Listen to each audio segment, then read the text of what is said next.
আসলেই ঈদের একদিন আগে আমরা দোকান বন্ধ করে বাড়ি চলে যাই।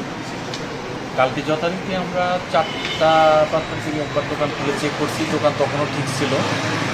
রাত্রিতে এখন সন্ধ্যার থেকে ফজর পর্যন্ত যে কোনো সময় এই ঘটনাটা ঘটেছে। এখানে ক্ষয়ক্ষতির পরিমাণ নগদ আমাদের ঈদের আগের দিন যে বেচা বিক্রি ছিল, ব্যাংক বন্ধর কারণে আমরা লকারে টাকাগুলো রেখে গিয়েছিলাম, সেখানে 15 লক্ষ টাকা ছিল। আর সবচেয়ে বড় ক্ষতি যেটা হয়েছে, আমার দোকানের টোটাল পেপারস, জায়গার দলিল, তারপর ব্যাংকের চেক টেক বিভিন্ন জায়গায় এগুলো নিয়ে ম্যানহোলের ভিতরে ফেলে দিচ্ছে।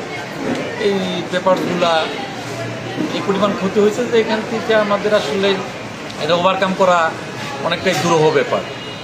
আর এলাকার লোকজন যারা আছে তাদেরকে অবগত করছি। বাজার বণিক সমিতির, ব্যবসায়িক বণিক সমিতির প্রেসিডেন্ট সেক্রেটারি সাহেবরা আসছিলেন, সাংবাদিক ভাইয়েরা আসছেন, পুলিশ ভাইয়েরা আসছেন, এসে দেখে গেছে। এখন আমাদের একটাই দাবি, এটার সুন্দর তদন্ত সহ এটার বিচার প্রার্থনা করি আর কি। ধন্যবাদ।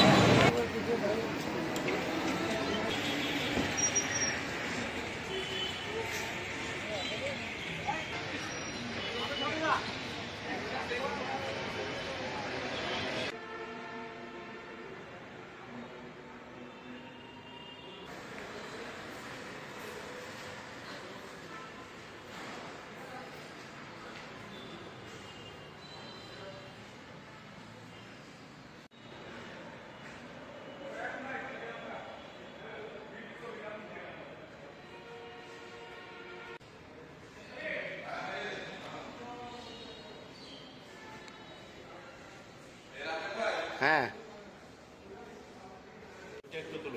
দেখছি, তুলছি।